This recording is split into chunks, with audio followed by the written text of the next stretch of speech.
Shalom Bapak Ibu semuanya, damai Tuhan menyertai Anda. Dan malam hari ini temanya sungguh sangat menarik tentang bangkit di masa yang sulit. Bapak Paus begitu banyak menulis surat, entah untuk orang tua, untuk orang sakit.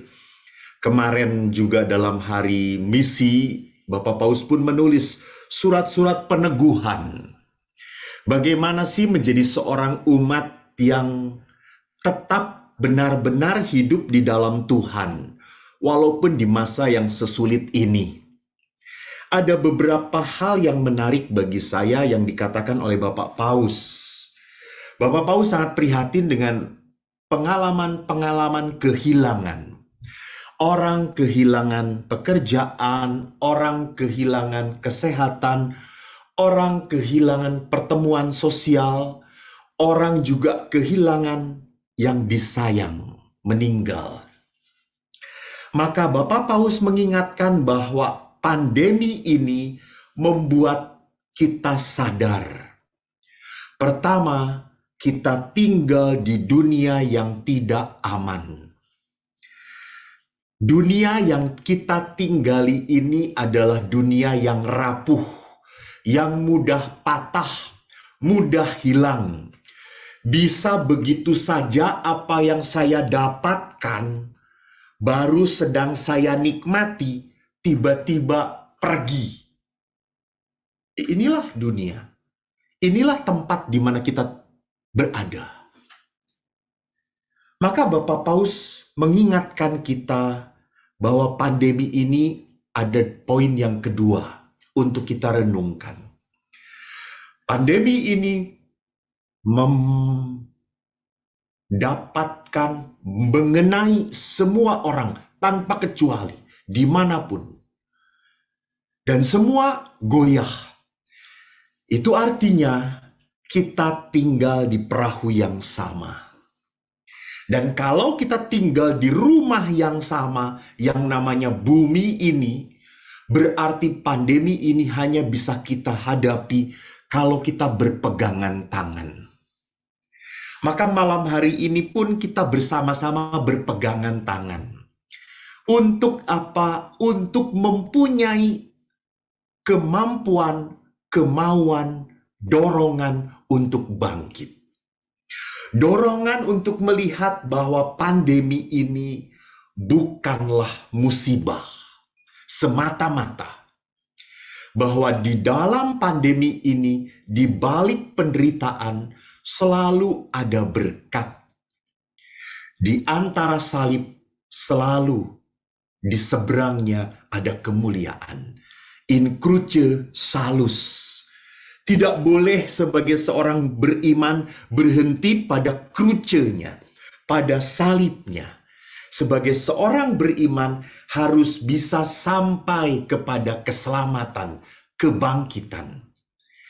Karena pandangan yang membawa kepada kebangkitan adalah pandangan yang penuh harapan. Bukankah iman, harapan, dan kasih adalah keutamaan sebagai seorang Kristiani? Maka saudara-saudariku, pada malam hari ini saya mencoba untuk merenungkan dari peristiwa Yesus sendiri. Bagaimana Yesus sendiri mengalami pengalaman yang sulit dalam hidupnya. Dan itu dijabarkan pada saat Yesus di Taman Getsemani. Dikatakan oleh penginjil Lukas, Matius, Markus pun menuliskan hal yang sama. Namun penginjil Lukas sungguh sangat dramatis dalam menggambarkannya. Mari kita simak bersama-sama. Lalu pergilah Yesus keluar kota. Dan sebagaimana biasa ia menuju Bukit Zaitun. Murid-muridnya juga mengikuti dia. Setelah tiba di tempat itu, ia berkata kepada mereka, "Berdoalah supaya kamu jangan jatuh ke dalam pencobaan." Kemudian Yesus menjauhkan diri dari mereka, kira-kira sepelempar batu jaraknya. Lalu Yesus berlutut dan berdoa. Ia berkata, Ya Bapakku, jikalau engkau mau, ambillah cawan ini daripadaku. Tetapi bukanlah kehendakku, melainkan kehendak-Mulah yang terjadi. Maka seorang malaikat dari langit menampakkan diri kepadanya untuk memberikan kekuatan kepadanya. Yesus sangat ketakutan dan makin bersungguh-sungguh berdoa. Peluhnya menjadi seperti titik-titik darah yang bertetesan ke tanah. Lalu Yesus bangkit dari doanya dan kembali kepada murid-muridnya. Tetapi ia mendapati mereka sedang tidur karena duka cita. Katanya kepada mereka, "Mengapa kamu tidur? Bangunlah, berdoalah, supaya kamu jangan jatuh ke dalam pencobaan." Saudaraku yang terkasih, ada beberapa permenungan yang akan saya angkat dari perikop kecil ini. Pertama, saya ingin mengajak Anda untuk melihat situasi Yesus meminta para murid bertahan dalam doa. Supaya apa? Supaya tidak jatuh dalam pencobaan, di dalam godaan, gitu ya. Jadi di sini saya lebih spesifikkan lagi, pencobaan ini godaan. Maka Yesus di sini jelas, rupanya dia mengatakan pencobaan apa yang akan dihadapi, godaan apa yang akan dihadapi oleh para murid. Rupanya Yesus sudah tahu, tapi para murid belum sadar. Mereka akan menghadapi peristiwa yang di luar bayang-bayang mereka. Tentu Bapak Ibu yang terkasih, kalau kita masuk dalam konteks para rasul waktu berjalan bersama Yesus, mereka kan sadar bahwa Yesus itu banyak pengikutnya, bahwa Yesus itu disukai orang-orang, Yesus itu hebat, Yesus itu punya kuasa, dia bisa membangkitkan orang mati.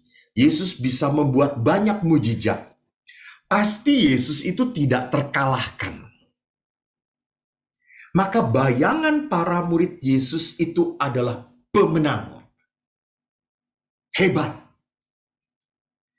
Dan akhirnya rupanya karena Yesus tahu bahwa sebentar lagi para murid akan menghadapi peristiwa yang sungguh sangat tidak mereka pikirkan, tidak masuk akal, maka Yesus ngomong, berdoalah, berdoalah. Karena rupanya para murid butuh kekuatan ekstra untuk menghadapi peristiwa yang di luar dugaan, peristiwa yang di luar bayangan. Dan kekuatan ekstra itu hanya dapat ditemukan di dalam doa. Doa yang sungguh-sungguh dan terus-menerus. Namun apa yang terjadi? Para murid tertidur.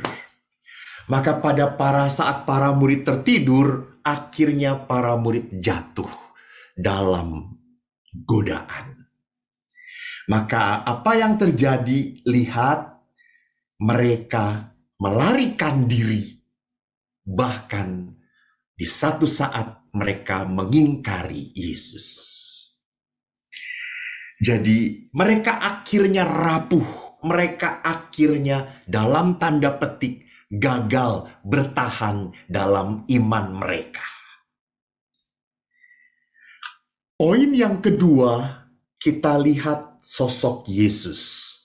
Jadi poin yang pertama tadi saya memperlihatkan bagaimana Yesus menyiapkan para murid, tapi rupanya para murid tidak sadar. Dan akhirnya gagal, dan akhirnya jatuh. Poin yang kedua kita melihat bagaimana Yesus sendiri. Yesus menghadapi sungguh-sungguh ketakutan akan salib. Maka dia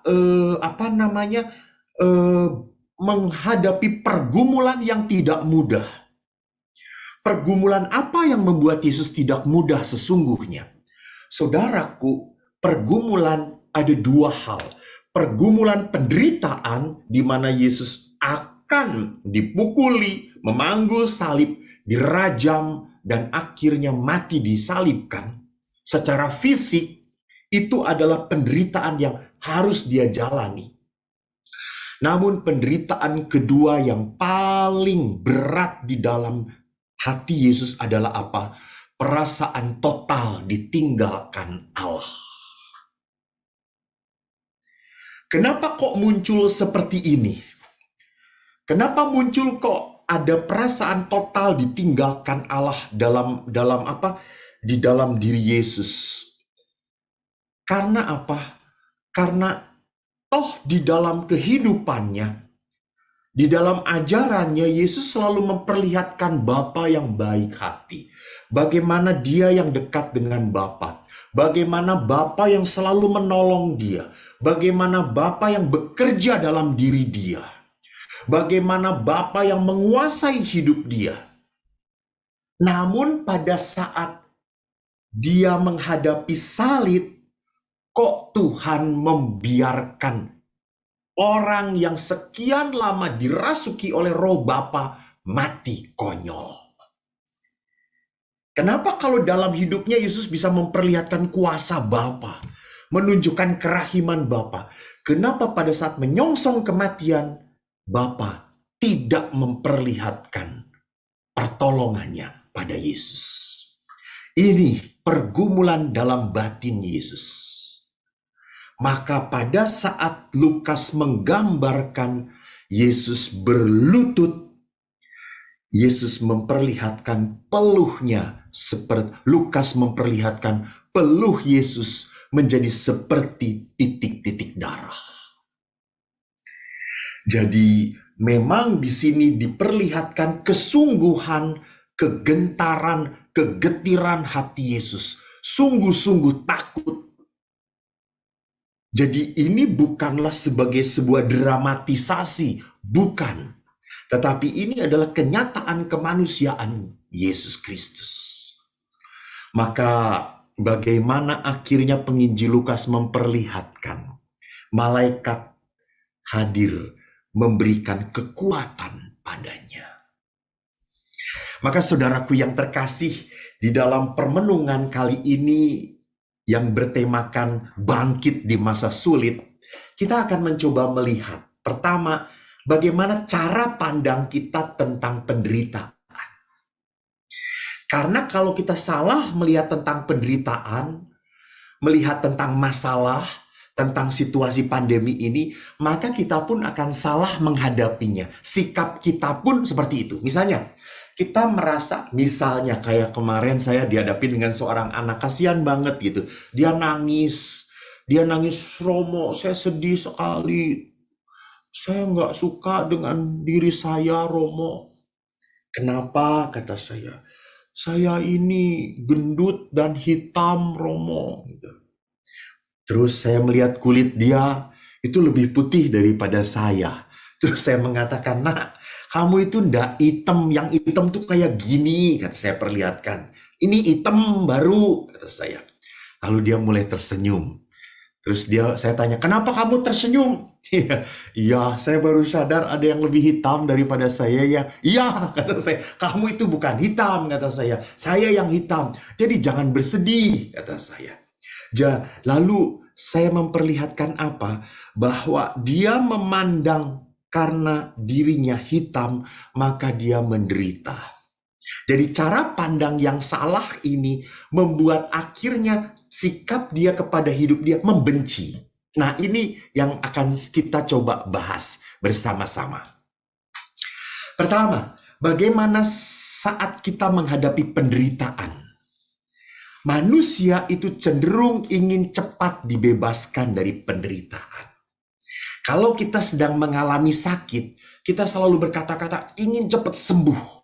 Ingin cepat dibebaskan dari penderitaan ini, dari masalah ini. Gitu ya. Kita kehilangan kesabaran. Kita kehilangan kesadaran bahwa untuk penyembuhan pun membutuhkan suatu proses.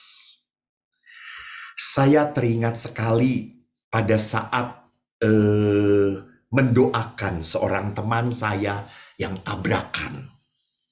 Pada saat saya doakan, dia sedang terbaring. Dan pada saat itu saya mengulurkan tangan lalu berdoa. Dan dia berkata, kok kapan ya saya sembuh? Saya ini kalau sembuh ya kok, wah, mau jalan-jalan, wah mau makan ini, wah mau pergi ke sana, wah pasti enak-enak ya kok gitu. Jadi lihat betapa menderitanya dia gitu. Dia terbaring di rumah sakit karena tabrakan, karena badannya tidak bisa apa-apa, tapi pikirannya ini dia sudah ingin ke sana, ingin ke situ, makan ini, makan itu. Ini yang membuat semakin dia menderita. Jadi justru pada saat kita menghadapi penderitaan atau permasalahan dan kita ingin terburu-buru berhenti, selesai dari masalah ini, keluar dari penderitaan ini, malah semakin kita ditekan oleh penderitaan. Ya itulah ke dunia, itulah kehidupan gitu ya. Jadi karena pada saat itu kita selalu menantikan kapan selesai, kapan beres, kapan bisa dibebaskan. Maka doa kita pun adalah satu-satunya ingin terbebas. Dan kalau kita terbebas, kita berasa bahwa Tuhan itu baik. Dan saudaraku yang terkasih, di dalam menghadapi penderitaan, seringkali manusia akhirnya kehilangan iman kepada Tuhan. Kalau tidak mampu melihat penderitaan itu sebagai jalan berkat dari Tuhan. Jadi penderitaan yang begitu saja hadir dalam diri kita, dalam hidup kita, kalau kita tidak lihat dalam kacamata iman, maka sekali lagi penderitaan itu akan menghasilkan kebencian, kemarahan, kejengkelan kepada Tuhan. Bahkan akhirnya mempertanyakan, apakah Tuhan masih baik pada saya? Apakah Tuhan peduli pada saya? Maka ada dua hal yang kita bisa renungkan. Pada saat manusia menghadapi penderitaan, pertama-tama manusia itu selalu ingin jawaban, ingin sebuah kepastian. Maka pertanyaannya adalah, mengapa kok saya ya yang menderita? Mengapa kok saat seperti ini orang yang di saat saya membutuhkan, saya sayangi, kita masih tergantung pada dia. Lah kok dia kena COVID dan akhirnya dipanggil Tuhan? Kenapa Tuhan itu tidak menunggu setelah anak-anak dewasa, anak-anak mapan baru dipanggil oleh Tuhan? Di saat saya udah kuat. Semua pertanyaan-pertanyaan itu toh tidak akan pernah membuat penderitaan itu hilang dari hidup saya. Yang kedua, saat menghadapi penderitaan, manusia seringkali mudah menimpakan tanggung jawab pada orang lain. Jadi dia berkata bahwa ini penderitaan ini bukan karena saya loh, saya jadi seperti ini karena dia, karena orang lain. Saya ini nggak kawin-kawin karena memang ada kutuk dalam keluarga saya. Jadi terlalu mudah untuk menyalahkan nenek moyang, orang tua, keluarga. Saya ini gendut, besar badannya, memang dari keturunan. Lihat ayah saya juga gendut. Maka kalau anaknya gendut, ya sudah keturunan gitu. Jadi melihat di sini seolah-olah dia tidak bisa menjadi anak yang tidak gendut gitu ya, karena dilahirkan dari ayah yang gendut. Nah, ini lihat dia mau menutupi, membela kerakusan dia gitu ya, makan yang tidak terkontrol, dengan menyalahkan bahwa ayah saja gendut. Jadi kalau saya gendut, ya ini namanya keturunan gitu ya. Bukan saya gendut karena saya rakus, saya tidak bisa menahan diri. Tapi saya lebih enak, lebih gampang, dia yang menyebabkan saya seperti ini. Ini di dalam penderitaan. Begitu mudahnya kita lepas tangan. Begitu mudahnya kita seperti Pontius Pilatus, gitu ya, mencuci tangan. Dia yang harus disalahkan.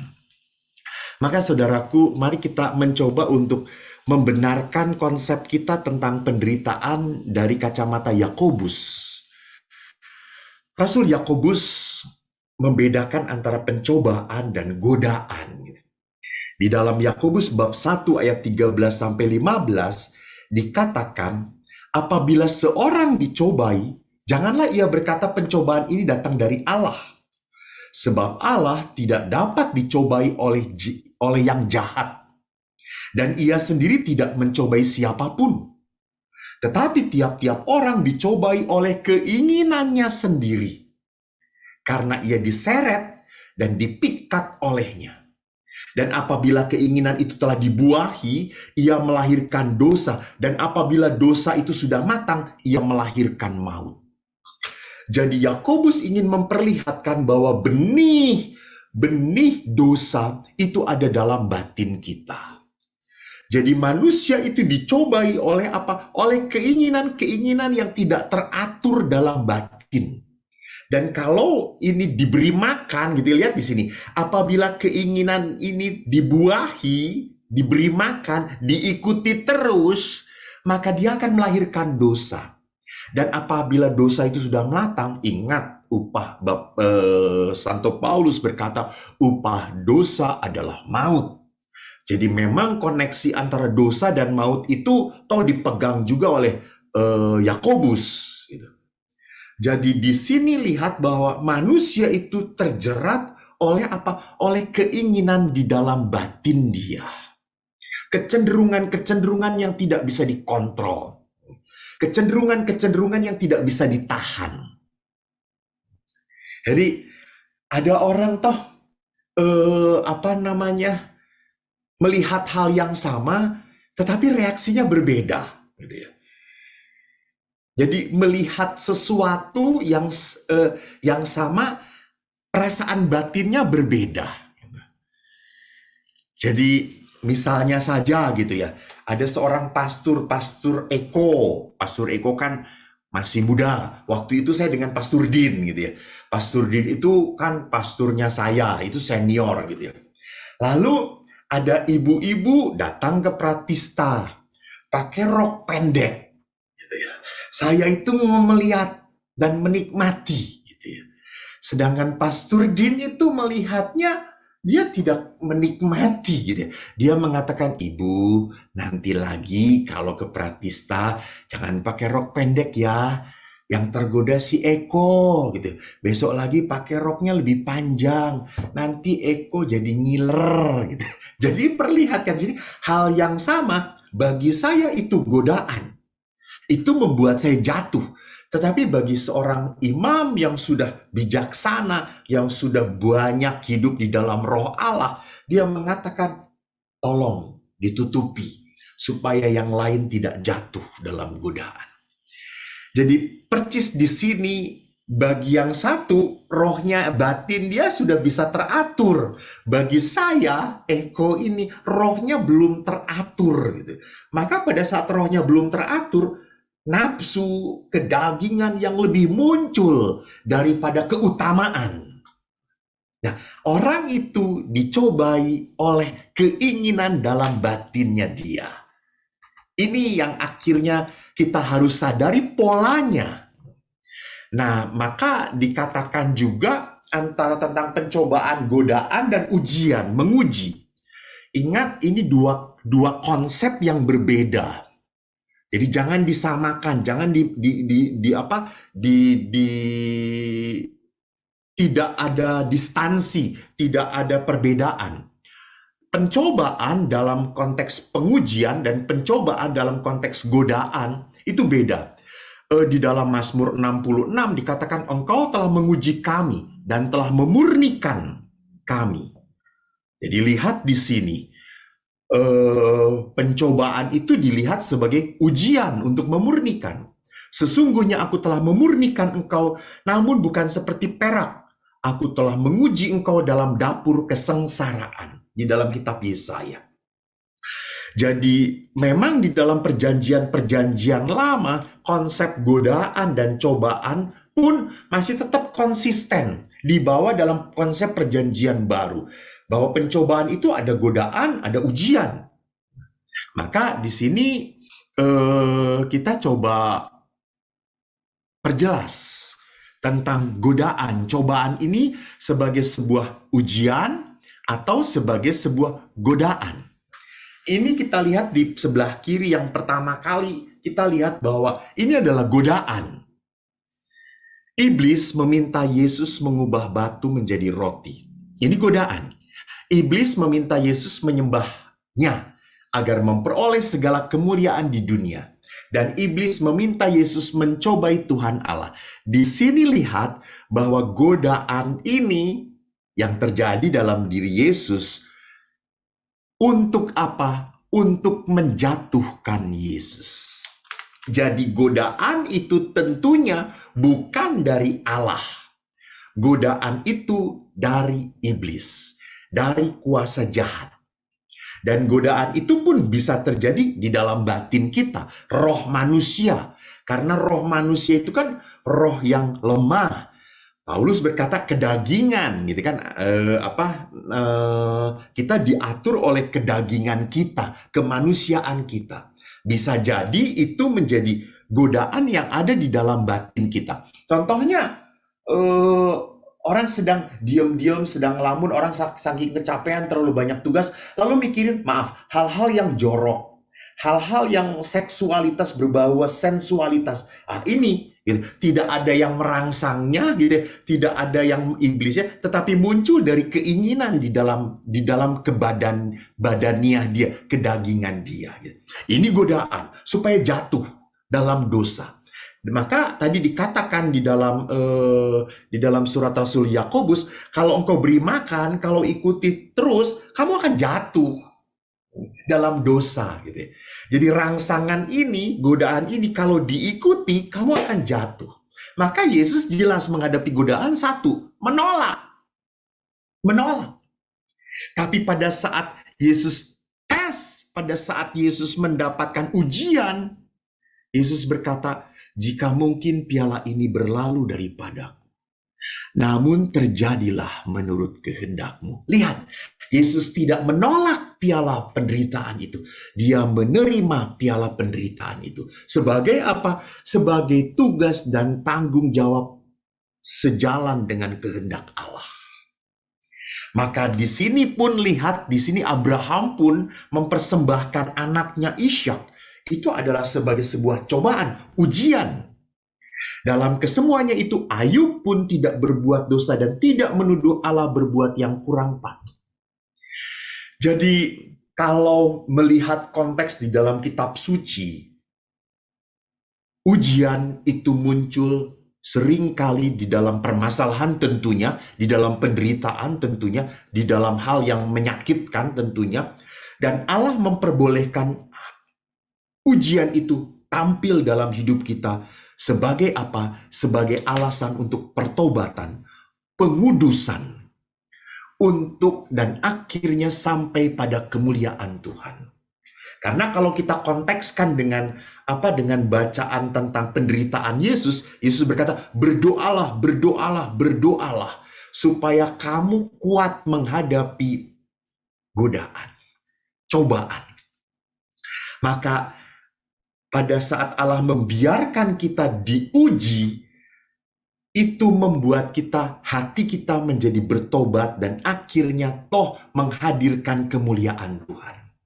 Maka kalau kita bertanya bagaimana menghadapi penderitaan, kita harus menghadapi penderitaan dan kesulitan dengan sebuah spiritualitas. Apa itu spiritualitas? Spiritualitas itu adalah cara pandang kehidupan dengan memaknainya, dengan menghadirkan unsur rohani. Spirit itu roh, menghadirkan roh Allah dalam setiap pengalaman. Jadi dalam setiap pengalaman kita melihat tanda-tanda kehadiran Tuhan. Jadi bukan hanya pengalaman yang begitu saja terjadi, plok, selesai, hilang aja, gitu ya. Contohnya, bagaimana pada saat saya dipukul oleh orang tua saya, oleh ayah saya. Kalau pengalaman dipukul oleh ayah saya karena saya bodoh, karena saya tidak bisa diatur, itu kalau saya lihat sebagai sebuah pengalaman sakit, ya cuma menghasilkan rasa sakit. Gitu. Tapi pada saat saya melihat secara spiritual, saya bisa melihat bahwa pukulan dari ayah ini adalah didikan untuk mendisiplinkan saya, membentuk saya kuat. Maka kalau saya melihat bahwa pukulan itu sebagai jalan untuk membentuk saya kuat, saya tidak semata-mata sakit hati, saya tidak semata-mata marah. Jadi saya melihat pengalaman sakit ini dengan kacamata seorang beriman, dengan melihat maksud baik di balik itu semua. Maksud Allah membiarkan itu semua terjadi pada diri saya.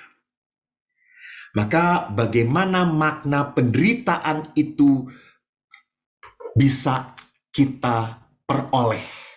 Pertama, penderitaan harus kita sadari sebagai saat untuk pertobatan. Jadi ini melihat masalah, penderitaan, pandemi sebagai apa? Sebagai secara spiritualitas, sebagai saat untuk bertobat. Untuk membangun kebaikan dalam diri orang. Menarik pada saat saya membaca tulisan Bapak Paus di hari Minggu Misi, orang sering berkata karena alasan social distancing dan karena alasan kesehatan, orang jadi enggan bertemu orang lain, orang jadi enggan menolong orang lain, menyapa orang lain. Karena apa? Social distancing, nggak boleh deket-deket, ngapain nyapa dia, ngapain ngobrol dengan dia, nggak boleh gitu ya. Bapak Paus berkata, hati-hati. Justru social distancing, protokol kesehatan harusnya menjadi tantangan. Tantangan bagi kita untuk tetap berani mewartakan Allah, untuk tetap berani menawarkan wajah Tuhan kepada siapapun. Jadi bukannya karena social distancing atau karena alasan kesehatan, saya jadi menutup. Tidak boleh bertemu dengan siapapun. Nggak mau nanti ketularan. Salah. Jadi justru di sini ini adalah sebuah tantangan untuk membangun kebaikan, kepedulian pada orang lain. Masih berani nggak di situasi yang terbatas seperti ini, di dalam penderitaan yang seperti ini, masih berani tidak saya berbelas kasih pada orang lain? Yang kedua adalah apa? Penderitaan adalah undangan untuk mengambil bagian dalam karya keselamatan Tuhan. Jadi memang kalau kita mau menjadi pengikut Kristus, kita harus berani melihat penderitaan sebagai hal yang melengkapi yang kurang dari penderitaan Kristus, bahasa Paulus. Jadi memang penderitaan saya ini adalah penderitaan sebagai keikutsertaan dalam penderitaan Kristus, dalam salib Kristus. Maka para santo, santa, para orang-orang kudus, jarang sekali orang-orang kudus berdoa supaya dia dibebaskan dari penderitaan. Tidak. Mereka selalu berdoa, kalau engkau menghendaki aku menderita, biarkanlah aku menderita sebagai ambil bagian untuk mengikuti jalan salib putramu. Jadi dia melihat penderitaan sebagai sebuah kehendak Allah dalam diri saya untuk berjalan bersama Kristus. Ingat, berjalan bersama Kristus tidak hanya setia dalam kemuliaan, tetapi setia di dalam penderitaan. Dan terakhir, penderitaan adalah undangan dari Yesus untuk merasakan kerahiman dan belas kasih Allah. Penderitaan itu akan berhenti. Cinta Allah tidak pernah berhenti dalam hidup kita. Anda yang mempunyai ketakutan, Anda yang mempunyai beban kehidupan, Anda yang mempunyai persoalan dalam kehidupan dan tidak mau dan tidak berani bangkit, atau Anda yang mempunyai penyakit, silahkan masukilah gerbang kebaikan Tuhan dengan hati yang terbuka. Letakkan bebanmu di hadapan Tuhan. Mari kita bersama-sama menghadap kepada Tuhan.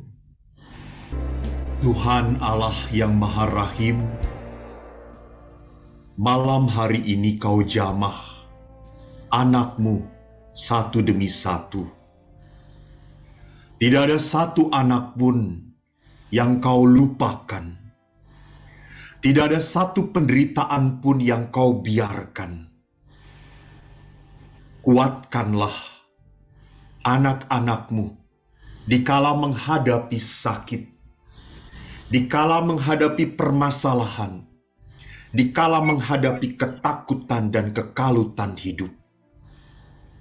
Semoga roh-Mu, iman mereka menjadi kekuatan, sehingga mereka mampu menjalani dan menerima semua ini sebagai jalan untuk mencintai-Mu. Bapa, jamahlah, sentuhlah hati anak-anak-Mu. Urapilah mereka dengan karya penyembuhan-Mu. Semoga Kau angkat penyakit dari tubuh mereka. Semoga Kau angkat akar-akar kepahitan dari hati mereka. Semoga Kau angkat rasa gelisah, ketakutan dari pikiran mereka. Kami percaya setiap penderitaan akan berakhir kala kami bersama-Mu. Karena cinta-Mu tiada akan pernah berakhir sampai kapanpun. Tuhan, biarkanlah cinta-Mu selalu ada di hati kami. Walaupun penderitaan menyertai kami, namun cinta-Mu jangan pernah hilang dalam hidup kami.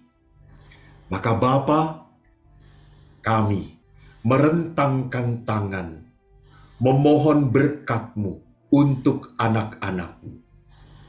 Saudara-saudariku, berkat Allah menaungi Anda semua, menguatkan Anda semua, dan membebaskan Anda dari setiap penderitaan dalam nama Bapa dan Putra dan Roh Kudus. Amin. Damai Tuhan menyertai Anda semua. Shalom. Terima kasih.